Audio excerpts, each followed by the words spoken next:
ಎಲ್ರಿಗೂ ನಮಸ್ಕಾರ. ಮುಲ್ಕಿಯಲ್ಲಿ ನಡೆಯುವ 2025ನೇ ಸಾಲಿನ ಪದ್ಮಶಾಲಿ ಕ್ರೀಡೋತ್ಸವದಲ್ಲಿ ಭಾಗವಹಿಸುವ ಕ್ರೀಡಾಳುಗಳು ಹೇಗೆ ನೋಂದಣಿ ಮಾಡಬೇಕು ಅನ್ನೋದ್ರ ಬಗ್ಗೆ ಇದು ಒಂದು ಡೆಮೋ ವಿಡಿಯೋ ಆಗಿರುತ್ತದೆ. ಪದ್ಮಶಾಲಿ ಕ್ರೀಡೋತ್ಸವ 2025ರ ಆಮಂತ್ರಣ ಪತ್ರಿಕೆಯಲ್ಲಿರುವ QR ಕೋಡ್ ಅನ್ನು ಸ್ಕ್ಯಾನ್ ಮಾಡುವ ಮೂಲಕ ನೇರವಾಗಿ ವೆಬ್ಸೈಟ್ಗೆ ಭೇಟಿ ನೀಡಬಹುದು. ವೆಬ್ಸೈಟ್ನ ಹೋಮ್ ಪೇಜ್ನಲ್ಲಿ ಕ್ರೀಡೋತ್ಸವದ ಬಗ್ಗೆ ಮಾಹಿತಿ ಇರುತ್ತದೆ. 33ನೇ ಪದ್ಮಶಾಲಿ ಕ್ರೀಡೋತ್ಸವ 2025 ದಿನಾಂಕ 21 ಡಿಸೆಂಬರ್ 2025 ಆದಿತ್ಯವಾರದಂದು government junior college Karnad Mulki ಇಲ್ಲಿ ನಡೆಯಲಿದೆ. ಅದಾದ ನಂತರ ನೀವು ಲಾಗಿನ್ ಮತ್ತು ರಿಜಿಸ್ಟರ್ ಬಟನ್ಗಳನ್ನು ಕಾಣಬಹುದು. ನೀವು ಕೆಳಗೆ ಸ್ಕ್ರೋಲ್ ಮಾಡಿದರೆ ಸಂಪೂರ್ಣ ಪುಟವನ್ನು ಕಾಣಬಹುದು. ಇವೆಂಟ್ ಹೈಲೈಟ್ಸ್, ಕ್ರೀಡೋತ್ಸವದ ವಿವರಗಳು, ಸ್ಪಾನ್ಸರ್ಸ್, ಕ್ರೀಡೋತ್ಸವದ ಪ್ರಾಯೋಜಕರು. ಲೊಕೇಶನ್ ಮೂಲಕ ನೀವು ಕ್ರೀಡೋತ್ಸವ ನಡೆಯುವ ಸ್ಥಳವನ್ನು ಗೂಗಲ್ ಮ್ಯಾಪ್ಸ್ನಲ್ಲಿ ನೋಡಬಹುದು. ನೀವು ಓಪನ್ ಇನ್ ಗೂಗಲ್ ಬಟನ್ ಅನ್ನು ಕ್ಲಿಕ್ ಮಾಡಿದರೆ ಗೂಗಲ್ ಮ್ಯಾಪ್ಸ್ನಲ್ಲಿ ಕ್ರೀಡೋತ್ಸವ ನಡೆಯುವ ಸ್ಥಳದ ಲೊಕೇಶನ್ ಬರುತ್ತದೆ. ರೂಲ್ಸ್ ಸೆಕ್ಷನ್ ಅಥವಾ ನಿಯಮಗಳು. ಈ ಕೆಳಗೆ ಇರುವಂತಹ ಎಲ್ಲ ನಿಯಮಗಳನ್ನ ಪ್ರತಿ ಸ್ಪರ್ಧಿಯು ಕ್ರೀಡೋತ್ಸವದಲ್ಲಿ ಭಾಗವಹಿಸುವ ಮೊದಲು ಓದಬೇಕಾಗಿರುತ್ತದೆ ಹಾಗೂ ಪ್ರತಿ ನಿಯಮವನ್ನ ಪಾಲಿಸಬೇಕಾಗಿರುತ್ತದೆ. ಕಾಂಟ್ಯಾಕ್ಟ್ಸ್. ಯಾವುದೇ ಪ್ರಶ್ನೆಗಳಿದ್ದರೆ ಸಂಪರ್ಕ ವಿವರಗಳು. ನಿಮಗೆ ಕ್ರೀಡೋತ್ಸವದ ಬಗ್ಗೆ ಹೆಚ್ಚಿನ ಮಾಹಿತಿ ಬೇಕಾದಲ್ಲಿ ಇಲ್ಲಿರುವಂತಹ ಮೊಬೈಲ್ ನಂಬರ್ಗಳಿಗೆ ಕಾಲ್ ಮಾಡಬಹುದು. ಸಾಮಾನ್ಯವಾಗಿ ಮುಖಪುಟವು ಇಂಗ್ಲಿಷ್ನಲ್ಲಿರುತ್ತದೆ. ನಿಮಗೆ ಕನ್ನಡ ಬೇಕಿದ್ದರೆ ಭಾಷೆಗೆ ಬದಲಾಯಿಸುವ ಬಟನ್ ಕ್ಲಿಕ್ ಮಾಡಿ ಬದಲಾಯಿಸಿಕೊಳ್ಳಬಹುದು. ಭಾಷೆಯ ಬಟನ್ ಪಕ್ಕದಲ್ಲೇ ಒಂದು ಪ್ರೊಫೈಲ್ ಐಕಾನ್ ಇರ್ತದೆ. ಇದನ್ನು ಬಳಸಿ ಅಥವಾ ಹೀರೋ ಸೆಕ್ಷನ್ನಲ್ಲಿರುವ ಬಟನ್ಗಳನ್ನು ಬಳಸಿ ನೀವು ಲಾಗಿನ್ ಅಥವಾ ರಿಜಿಸ್ಟರ್ ಆಗಬಹುದು. ಈಗ ಹೊಸ ಬಳಕೆದಾರರಾಗಿ ನೋಂದಾಯಿಸುವುದು ಹೇಗೆ ಎಂದು ನೋಡೋಣ. ರಿಜಿಸ್ಟರ್ ಅಥವಾ ನೋಂದಣಿ ಬಟನ್ ಮೇಲೆ ಕ್ಲಿಕ್ ಮಾಡಿ. ಈಗ ರಿಜಿಸ್ಟ್ರೇಷನ್ ಪೇಜ್ ಅಥವಾ ನೋಂದಣಿ ಪುಟ ತೆರೆಯುತ್ತದೆ. ಸ್ಟಾರ್ ಗುರುತು ಇರುವಂತಹ ಇನ್ಪುಟ್ ಬಾಕ್ಸ್ಗಳು ಕಡ್ಡಾಯವಾಗಿರುತ್ತದೆ. ಫಸ್ಟ್ ನೇಮ್, ಆಧಾರ್ ಕಾರ್ಡ್ನಲ್ಲಿರುವಂತೆಯೇ ನಿಮ್ಮ ಹೆಸರನ್ನು ನಮೂದಿಸಿ. ಲಾಸ್ಟ್ ನೇಮ್, ನಿಮಗೆ ಉಪನಾಮ ಇಲ್ಲದಿದ್ದರೆ ಖಾಲಿ ಬಿಡಿ. ಮೊಬೈಲ್ ನಂಬರ್, ನಿಮ್ಮ 10 ಅಂಕಿಯ ಮೊಬೈಲ್ ಸಂಖ್ಯೆಯನ್ನು ಹಾಕಿ. ಜೆಂಡರ್, ಮೇಲ್ ಅಥವಾ ಫೀಮೇಲ್ ಆಯ್ಕೆ ಮಾಡಿ. ಟೆಂಪಲ್, ಇಲ್ಲಿ ಕ್ಲಿಕ್ ಮಾಡಿ. ಕ್ಲಿಕ್ ಮಾಡಿದ ಕೂಡಲೇ ದೇವಸ್ಥಾನಗಳ ಪಟ್ಟಿ ಬರುತ್ತದೆ. ಈ ಪಟ್ಟಿಯಿಂದ ನಿಮ್ಮ ದೇವಸ್ಥಾನವನ್ನು ಆಯ್ಕೆ ಮಾಡಿ. ಡೇಟ್ ಆಫ್ ಬರ್ತ್, ನಿಮ್ಮ ಹುಟ್ಟಿದ ದಿನಾಂಕವನ್ನು ಆಯ್ಕೆ ಮಾಡಿ.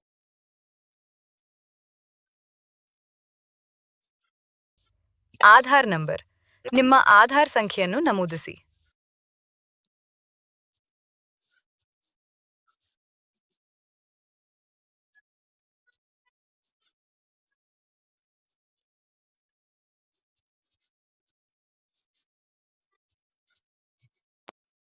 ಕನ್ಫರ್ಮ್, ಅದೇ ಆಧಾರ್ ಸಂಖ್ಯೆಯನ್ನು ಮತ್ತೆ ನಮೂದಿಸಿ.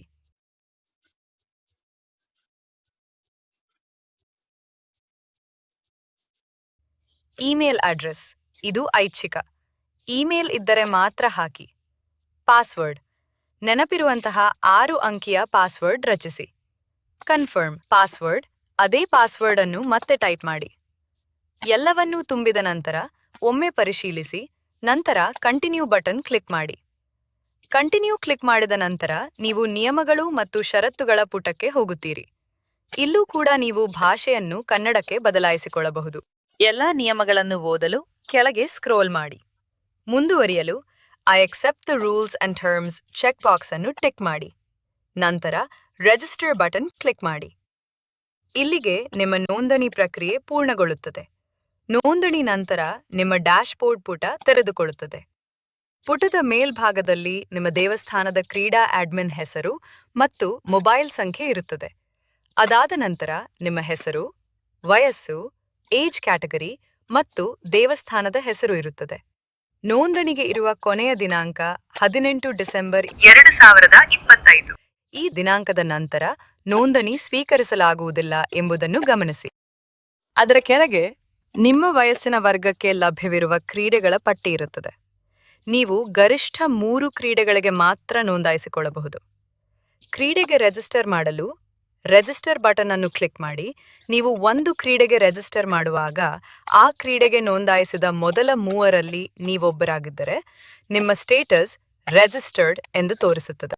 ಒಂದು ವೇಳೆ ಈಗಾಗಲೇ 3 ಜನ ಒಂದು ಕ್ರೀಡೆಗೆ ನಿಮ್ಮ ದೇವಸ್ಥಾನದಿಂದ ನೋಂದಾಯಿಸಿದರೆ ನಿಮ್ಮ ಸ್ಟೇಟಸ್ ಪೆಂಡಿಂಗ್ ಎಂದು ತೋರಿಸುತ್ತದೆ ಮತ್ತು ನಿಮ್ಮ ದೇವಸ್ಥಾನದ ಅಡ್ಮಿನ್ ಅವರನ್ನು ಸಂಪರ್ಕಿಸಲು ಸೂಚಿಸಲಾಗುತ್ತದೆ. ಅವರ ವಿವರ ಪಾಪ್ ಅಪ್ನಲ್ಲಿ ಬರುತ್ತದೆ. ದೇವಸ್ಥಾನದ ಅಡ್ಮಿನ್ ನಿಮ್ಮ ಕೋರಿಕೆಯನ್ನು ಸ್ವೀಕರಿಸಬಹುದು ಅಥವಾ ತಿರಸ್ಕರಿಸಬಹುದು.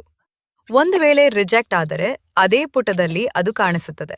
ನೀವು ಈಗಾಗಲೇ 3 ಕ್ರೀಡೆಗಳಿಗೆ ನೋಂದಾಯಿಸಿದ್ದು ಯಾವುದಾದರೂ ಪೆಂಡಿಂಗ್ ಅಥವಾ ರಿಜೆಕ್ಟೆಡ್ ಆಗಿದ್ದರೆ ನೀವು ಆ ನೋಂದಣಿಯನ್ನು ರದ್ದುಗೊಳಿಸಲು ಕ್ಯಾನ್ಸಲ್ ಬಟನ್ ಅನ್ನು ಕ್ಲಿಕ್ ಮಾಡಿ ಕನ್ಫರ್ಮ್ ಮಾಡಬೇಕು.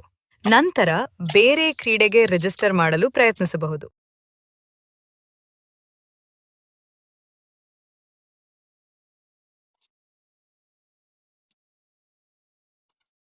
ತಂಡದ ಕ್ರೀಡೆಗಳು. ನಿಮ್ಮ ದೇವಸ್ಥಾನದ ಅಡ್ಮಿನ್ ನಿಮ್ಮನ್ನು ಯಾವುದೇ ತಂಡದ ಕ್ರೀಡೆಗೆ ಸೇರಿಸಿದ್ದರೆ ಅದು ಟೀಮ್ ಇವೆಂಟ್ಸ್ ವಿಭಾಗದಲ್ಲಿ ಕಾಣಿಸುತ್ತದೆ. View team members button click ಮಾಡುವ ಮೂಲಕ ನಿಮ್ಮ ತಂಡದ ಸದಸ್ಯರನ್ನು ನೀವು ನೋಡಬಹುದು. ನೀವು ಲಾಗಿನ್ ಮಾಡಲು ಲಾಗಿನ್ ಬಟನ್ ಅನ್ನು ಕ್ಲಿಕ್ ಮಾಡಿ ನಂತರ ಲಾಗಿನ್ ಪೇಜ್ ತೆರೆಯುತ್ತದೆ. ಇಲ್ಲಿ ನಿಮ್ಮ ಆಧಾರ್ ನಂಬರ್ ಹಾಗೂ ಪಾಸ್ವರ್ಡ್ ಅನ್ನು ಬರೆಯಿರಿ. ನಂತರ ನಿಮ್ಮ ಡ್ಯಾಶ್ಬೋರ್ಡ್ ಪುಟ ತೆರೆದುಕೊಳ್ಳುತ್ತದೆ. ಪದ್ಮಶಾಲಿ ಕ್ರೀಡೋತ್ಸವ 2025ಕ್ಕೆ ನೋಂದಾಯಿಸಿಕೊಳ್ಳುವ ಮತ್ತು ಕ್ರೀಡೆಗಳನ್ನು ಆಯ್ಕೆ ಮಾಡುವ ಸಂಪೂರ್ಣ ಪ್ರಕ್ರಿಯೆ ಇದಾಗಿದೆ. ಧನ್ಯವಾದಗಳು.